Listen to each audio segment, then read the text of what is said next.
Uy, me estoy olvidando de seguir grabando, casi me mato. Bueno, Recording in progress. bueno, antes de continuar, su compañero nos había hecho una pregunta, me he olvidado de leerla, que nos dice qué es el ADP ribosol. Bueno, me imagino que te debes referir a qué es la ADP ribosilación, ¿no? Básicamente es añadir un grupo de ADP ribosa, ya una proteína, lo cual modifica su función. Eso quiere decir que cuando tú hablas de ADP ribosilación, lo que estás haciendo es agregar la ADP ribosa a una estructura en específico. En este caso, si yo te digo que estoy haciendo una ADP ribosilación de la proteína GS, la subunidad alfa, estoy hablando de que básicamente estoy agregando ese grupo, ya para modificar su función, agregando lo que es el NAT, ¿ya? Básicamente esto modifica su función y cambia la función normal. En este caso, lo que hace el cambio conformacional que genera en su estructura es que lo hace persistentemente activo. ¿Ok? Entonces, volviendo a lo que les decía, la Bordetella pertussis, ¿ya? Es una bacteria cocobacilo gran negativo, aerobio estricto y snowmode. ¿Ok? Ahora, acá va a ser un problema, no un problema en verdad, pero es como que vamos a tener varios datos importantes que nosotros vamos a tener sobre esta bacteria, porque va a tener unas características importantes y unas toxinas importantes que ustedes tienen que saber. Va a tener su toxina, pertussi, va a tener una toxina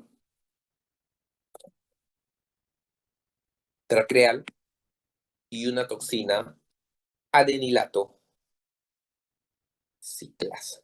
Y tú dirás, oye, ¿cómo doctor? Que, o sea, tiene una enzima, toxina, perdón, adenilato ciclasa, sí. La toxina pertussi se va a dividir en una subunidad toxina pertussi A y B. La A va a ser la tóxica, igualito que la anterior patología, y acá va a ser la unida, la fijadora, pues, ¿no? La toxina traqueal, ¿qué es lo que va a hacer? Me preguntarás, ¿no? La toxina traqueal lo que es va a ser un daño directo a nivel del cuerpo, en el tracto respiratorio. Va a disminuir lo que es el clearance mucociliar. Tú me dirás, ¿qué es el clearance mucociliar? El clearance mucociliar es la capacidad que tiene el cuerpo de depurar, de degradar, de eliminar, ¿no? Depurar lo que es la producción de moco en el cuerpo. Nosotros producimos moco como defensa, ¿no? Pero va a llegar momentos en que esa producción de moco es demasiado, entonces lo depuramos. Pero en esta enfermedad, esta toxina traqueal, lo que va a hacer es disminuir eso y genera de que el paciente se acumule de secreciones en la vía respiratoria. ¿Ok? Ahora, ¿qué es lo que va a ocurrir acá? Acá va a ocurrir algo similar. Va a haber una ADP ribosilación, pero el mecanismo va a ser un poquito distinto. Un poquito distinto. Y lo que vamos a ver, bueno, este de acá, mejor lo voy a hacer acá para que quede un poco más claro y sea más sencillo poder explicarlo. Acá tenemos el gráfico directo, ya lo pueden graficar ustedes por su cuenta si desean. Como te había mencionado, la Bordetella pertussi, vamos a tener acá a sus toxinas, citotoxina A y la B. ¿No es cierto? La B es la unida, se une, y la A es la tóxica. Pero ¿se van a unir a quién? A este receptor de ciálogo glicoproteína. O sea, la subunidad A de la toxina pertussi se une al receptor, ¿verdad? De ciálogo glicoproteína, que es diferente al GM1, gangliósido tipo 1 del borde de la pertussi. Entonces, eso puede ser pregunta de examen, no te puedes confundir, ¿ya? Y genera lo mismo, un mecanismo de endocitosis.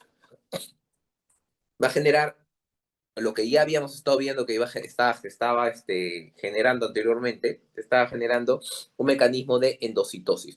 Y va a ser transportado, ¿ya? Estas toxinas, ¿ok? Después de haberse unido al receptor de glicoproteína al retículo endoplasmático, ¿ok? Y luego, bueno, va a ir del aparato de Golgi primero, luego al retículo endoplasmático, y luego va a haber una disociación, ¿ya? Tú puedes ver por acá de que va a haber una disociación entre la subunidad, entre las subunidades, y va a generar acá un mecanismo de exocitosis, más que todo de exocitosis, un desplazamiento ya hasta la membrana citoplasmática. ¿De quién? De la tóxica, o sea, la citotoxina A. Y ahí es donde va a ocurrir lo que es el mecanismo de ADP risocilación, como le había dicho su compañero, agregar ADP ribosa, ¿no? Gracias al NADH. Pero aquí lo que va a ocurrir es de que esa ADP ribosilación ya no va a ser con la proteína GS alfa, sino acá va a ser contra la proteína GI alfa. ¿Ok? Va a generar una inhibición de la proteína GI alfa, la GI. Y tú me dirás, si yo inhibo a la GI, ¿qué es lo que va a ocurrir? Buena pregunta, ¿no? ¿Qué me dirían?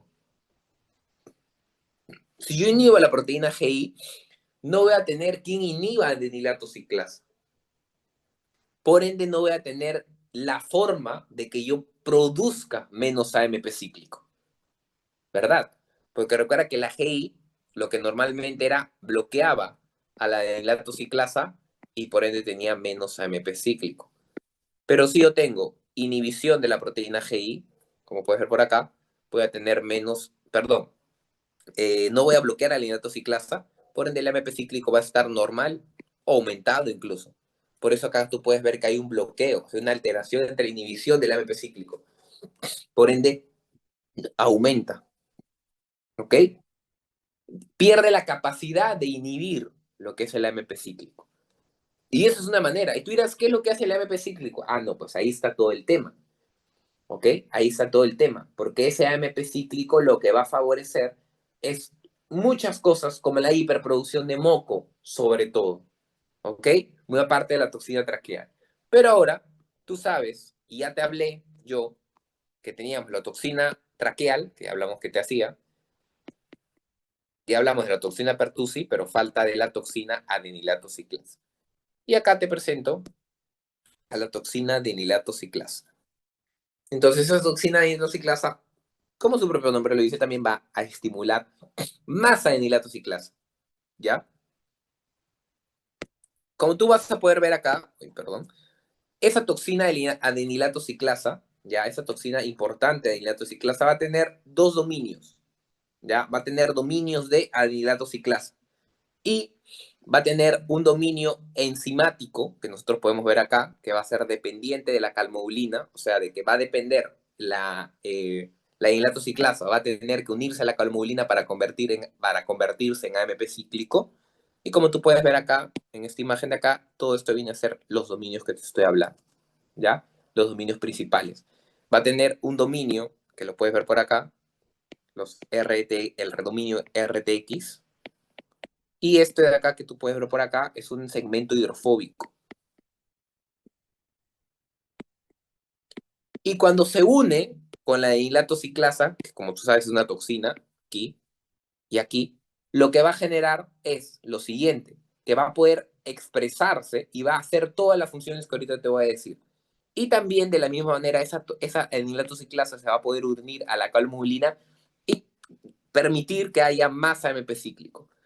Y todo eso, ¿qué es lo que va a hacer? O sea, más AMP cíclico es el problema. Y yo te voy a decir por qué. Porque más AMP cíclico va a producir más moco, va a disminuir la fagocitosis celular, o sea, la capacidad de las células de generar un atrapamiento, en este caso de las células del sistema inmunitario, va a disminuir lo que es la quimiotaxis, va a disminuir los factores proinflamatorios,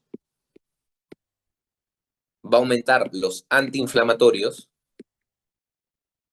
va a estimular linfocitos, y como tú puedes ver por acá, también va a poder inhibir a estas células, que son células del sistema inmune. Acá vemos linfocito, neutrófilo y macrófago. O sea, va a reprimir al sistema inmunitario. ¿Qué es quimiotaxis? Recuerden que eso les habían explicado en lo que era la clase de membrana, perdón, de lo que es ciclo de ácido araquidónico. La quimiotaxis es cuando nosotros hacemos un llamado a una célula del sistema inmune. Y esas células del sistema inmune, ya,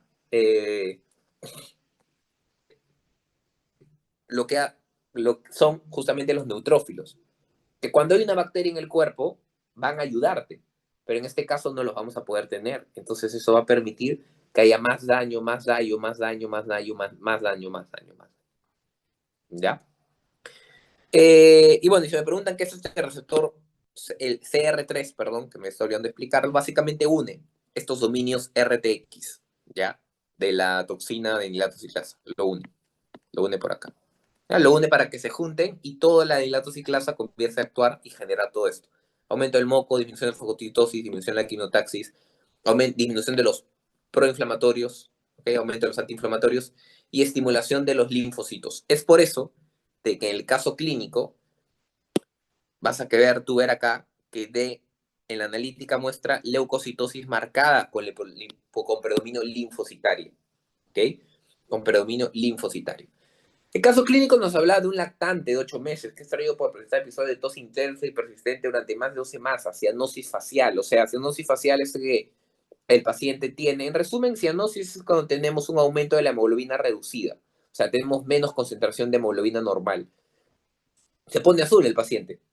Vómitos postusígenos, o sea, vómitos después de toser, ¿ya? La madre refiere que no ha completado su esquema de vacunación. ¿Por qué es importante? Porque justamente nosotros vacunamos.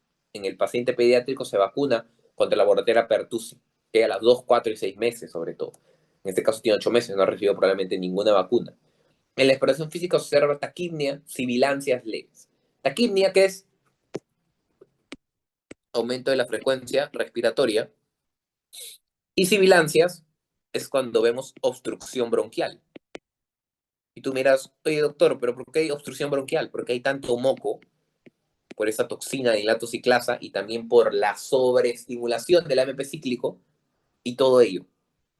¿Ok? Y todo ello. Entonces, todo eso que genera, como vamos a poder ver por acá. ¿Ok? Acá tenemos el laboratorio pertussis, ¿no? Acá tenemos las toxinas pertussis que ya te estoy hablando. Esta enfermedad también es conocida como la enfermedad de los 100 días, por eso es de que se divide en fases. Catarral, paroxística y de convalecencia. Esta enfermedad puede durar hasta 100 días, ¿ok? Donde 100 días. Obviamente, es justamente la famosa tos ferina, ¿no? Que seguro han escuchado algunos de que, bueno, el año pasado me parece que hubo bastantes casos, ahora suele haber también, pero a veces no suele hacer brotes, ¿no? Y lo malo es de que a veces puede generar muertes, sobre todo en niños que no han sido vacunados. Entonces, en la fase catarral, como tú puedes ver acá, hay un daño de la zona epitelial de la nasofaringe, ¿no? Aumenta la producción de moco, aumenta el estado proinflamatorio, puede haber un poco de elevación de la temperatura, moco bloquea las vías respiratorias. Eso es lo que ocurre levemente, pues, ¿no? Pues levemente. Pero ya en la fase paroxística, ¿ya? Disminuye el clínico mucociliar, ¿no es cierto? Ya puede asociarse a vómitos y ya se asocia a muchos más trastornos, ¿no es cierto? Tos más intensa. Si hay tanta tos, se pueden alterar lo que son los músculos abdominales, extremada fatiga, puede llegar a haber convulsiones, incluso por una hipoxia. ¿Por qué? Porque el paciente, el trastorno ha sido a nivel respiratorio, hay tanta producción de moco que no permite respirar bien. La disminución de oxígeno en sangre va a disminuir y la hipoxia puede llegar a convulsión, que es raro también, no suele ocurrir, felizmente. Eh, Más moco, más tos, perdón, que aumenta la presión intraabdominal y eso obviamente genera vómitos, ¿ya? Básicamente puede generar vómitos, porque justamente el reflejo de la tos y el reflejo del vómito están comandadas por el mismo nervio, ¿ok? Que es por vías del nervio glosofaringeo, que es el noveno, y el nervio vago. Entonces, obviamente, en un niño es más fácil de que cuando tu paciente tosa, vomite. ¿Ya? En un adulto es más raro, ¿ya? Pero en un niño sobre todo es así, ¿ya? Todo eso puede incluso generar incontinencia urinaria por aumento de la presión a nivel de la vejiga, ¿no? Por tanta tos, tanta presión intraabdominal. Para que ustedes recuerden por qué el paciente puede generar tantos síntomas, eh, la presión es aumento, es una fuerza que se ejerce sobre una superficie. Cuando ustedes escuchan presión arterial, ya bueno, eso ya es clase de cardio que después les voy a explicar. Pero presión, por física, es toda fuerza que se ejerce sobre una superficie. Si yo aumento mi presión intraabdominal, voy a aplastar estructuras infraabdominales, como la vejiga, y por ende se puede aplastar la vejiga y hacer que se vaya la orina. Sobre todo en un niño, pues en un adulto es más raro, ya sobre todo en niños. Y obviamente puede generar alguna hernia, ¿no? Si el paciente está que tose, tose, tose, aumenta su presión. Una hernia es cuando nosotros hay una salida de algún contenido fisiológico en el cuerpo. Se sale el intestino por un hueco, por ejemplo. Pero bueno, así es. Y luego incluso a coma y muerte, pues, ¿no? Y luego ya en la fase de convalecencia, generalmente el paciente ya está mejor, ¿no? Y así. Esta enfermedad es un poco peligrosa, sobre todo cuando alguien no se vacuna. Así que bueno, ya cuando lleven más cursos van a ver que la vacunación es muy importante para prevenir enfermedades. Entonces, a ver, un segundito. A ver, un segundo, un segundo. Un segundo. Ya. La primera pregunta nos dice, explique la vía de señalización que se encuentra afectada, ¿no? Bueno, acá hay un montón de vías de señalización, en verdad. ¿No es cierto? Pero principalmente, recuerda que es que fisiológicamente nosotros tenemos una proteína G y esa inhibe a la dilatociclasa y por ende hay menos AMP5. Y también no tenemos en el cuerpo una toxina de dilatociclasa que genera más estímulo a la dilatociclasa, ¿no es cierto? Y no genera todo eso que hemos estado viendo, ¿ok? Entonces, eso de ahí eh, es importante para tenerlo en cuenta, ¿ok? A ver, nos dice su compañera, ¿la toxina traqueal hace que aumente la producción de moco? Sí, también. La toxina traqueal aumenta la producción de moco, también, ¿ya? Y hace un daño directo y genera un clearance mucociliar, ¿ya? Pero no es su principal efecto. Sus principales efectos de la toxina traqueal es daño directo y disminuir el clearance mucociliar, ¿ok? La siguiente pregunta nos dice, ¿cómo afecta la alteración molecular en cada caso de la función celular normal, ¿no? O sea, bueno, acá básicamente depende, pues, ¿no? O sea, acá básicamente tienes que hablar de cada toxina. Toxina pertussi, toxina traquear y toxina dilatociclasa. La pertussi tiene su unidad A y B. La B es la fijadora, que se une a quién? Al receptor de cianoglicoproteína. Y la A es la tóxica, ¿verdad? Que inhibe la ADP ribosilación, no, perdón, que genera una ADP ribosilación de la proteína GI alfa y finalmente generando la inhibición y generando aumento del AMP cíclico, porque inhibimos al inhibidor. Y la toxina traqueal, como su compañera lo estaba haciendo recordar, disminuir en clearance mucociliar y obviamente si disminuyes el clearance mucociliar aumentas el moco indirectamente, por eso genera una tos productiva. Y la toxina de anilato ciclasa, dentro de sí tantas funciones, aumenta el moco y estimula lo que son las linfocitos, ¿ya? Y disminuye otro tipo de células, ¿ok? En la pregunta 3 nos dice, ¿cómo se altera la fisiología en estos trastornos? Bueno, básicamente es toda la alteración, ¿no? Así, en líneas sencillas acá, así rápidamente para que no haya confusiones, ¿ya? Imagínate que esto es tu sistema respiratorio, pues, ¿no?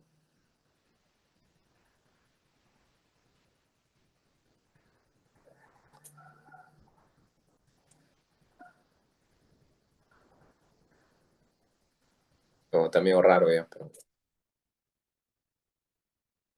ya. O sea, imagínense de que acá lo que ustedes tienen es de que todo esto, esta bacteria, se te contagia por transmisión aérea, o sea, ingresa a las vías respiratorias, ¿no es cierto? Un alien dice, tiene que la tráquea, ¿no es cierto? Los bronquios, ¿no es cierto? Bronquio principal izquierdo, derecho. Entonces, obviamente, todo esto que yo te estoy mencionando comienza a generarse acá, pues. Entonces, obviamente, todo este daño que comienza a generarse en las vías respiratorias altas, incluso en las vías respiratorias inferiores, genera todas las manifestaciones clínicas, pues, ¿no? Si el paciente, ¿qué era lo que tenía? A ver, vamos a ver, lo que tenía el paciente era tos intensa, ¿no? Obviamente, si tenemos tanto congestión acá, por mecanismo de defensa, la tos es un mecanismo de defensa, el paciente va a toser, ¿no es cierto? Persistente, obviamente, porque está crónicamente ahí. ¿Por qué hay cianosis? ¿Por qué puede haber cianosis? Porque todo este moco, y vías respiratorias inferiores que pueden generar sibilancias, porque hay sibilancias, porque hay una obstrucción bronquial. Y esa obstrucción bronquial genera disminución del flujo del aire. Por fisiología, eso les dije la vez pasada. Y por ende, menos intercambio de oxígeno y CO2. Menos oxígeno y por ende se acumula la hemoglobina reducida y por ende va a haber cianosis. Claro, hay destrucción ciliar en general, ¿ya? En general. Realmente se puede reponer, pues no es que se destruye para siempre. ¿Ya? Y obviamente, si el paciente tiene una disminución del flujo del aire, va por compensación, va a aumentar la frecuencia respiratoria, va a querer respirar más rápido, como está, no le llega oxígeno, va a respirar más rápido, eso es taquipnea, aumento de la frecuencia respiratoria. Es literalmente lo que está acá, sé que tranquilamente esa pregunta lo pueden explicar con esto, pero he tratado de resumir obviamente porque si no, larguísimo lo que se puede explicar acá. ¿Qué targets terapéuticos se pueden intervenir y cómo restauraría la homeostasis? Muy buena pregunta. Pues, ¿no? Acá también vamos a tener antibióticos, les voy adelantando, pero qué targets terapéuticos se podrían intervenir? Targets. Vamos, díganme. A ver, ahí ustedes, ¿sabes? Yo no los voy a ayudar. Vamos, de todo lo que les he explicado.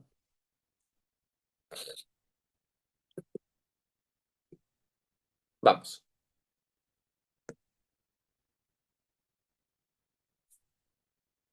¿Qué me podrían decir? Inhibir al receptor CR3, claro, porque al fin y al cabo no podrías adherir los complejos NH3, ¿verdad? Pero RX y la hilatociclasa, muy bien, pues, ¿no? Podrías adherirlos. Claro, inhibir al CR3, ¿no es cierto? Inhibir, estimular a la GI alfa, claro, muy bien, estimular a la GI alfa, muy cierto. Estimular el MP cíclico, no, perdón, que estoy hablando. Inhibir el MP cíclico. Inhibir el MP cíclico, ¿qué más? Inhibir a la GS, por ejemplo, ¿no es cierto? ¿Y qué me dirían ustedes sobre la famosa fosfodiesterasa? Que yo les había hablado la anterior semana. También antibióticos. ¿Pero qué me podrían decir sobre la famosa fosfodiesterasa? ¿Qué dirían? ¿Qué opinan? ¿Qué hace la fosfodiesterasa? Y inhibirla, me dice. Recuerda que la fosfodiesterasa lo que hacía era lo siguiente. La fosfodiesterasa inhibía el AMP cíclico. ¿No es cierto? Entonces, cuando teníamos mucho AMP cíclico, la fosfodiesterasa actuaba. Más bien no convendría estimularla, ¿no es cierto? Eso no existe, ¿ya? Existen inhibidores de fosfodiesterasa que les dije que puedan leerlo, ¿no? Como les dije el ejemplo del Viagra, que es un inhibidor de la fosfodiesterasa, ahí para que algunos le agarren más interés, pues, de un tema. Pero acá nos conviene estimularlo. Eso no existe, o sea, normalmente no existe, pero la fosfodiesterasa en este caso nos convendría estimularla, ¿ok? Nos convendría estimularla. Ya ven, el caso es sencillo, ya la cosa es que lo sepan interpretar y lo sepan explicar, ¿ok? A ver, vamos a seguir con ese tema. Ese tema es un poco más largo, ¿ya? No, en verdad no es largo, es corto, es demasiado corto, en verdad. Solo que yo quiero explicarles bien la parte de la fisiología endocrina. Así que vamos a continuar en 9:37 seguimos. Por si acaso lo vamos a transmitir esta parte por TikTok, por si lo quieren ver por ahí. Y de ahí, bueno, los que estén ahí al tanto también les pueden decir a sus amigos que tal vez no estén por Zoom, qué sé yo, para que puedan verlo, ¿ok? Lo voy a transmitir en vivo. Pero bueno, en 4 minutos, 9:38 empezamos, ¿ok? Cualquier duda me dicen, chicos, que tengan. No, en 4 minutos seguimos con el último caso. Recording stopped.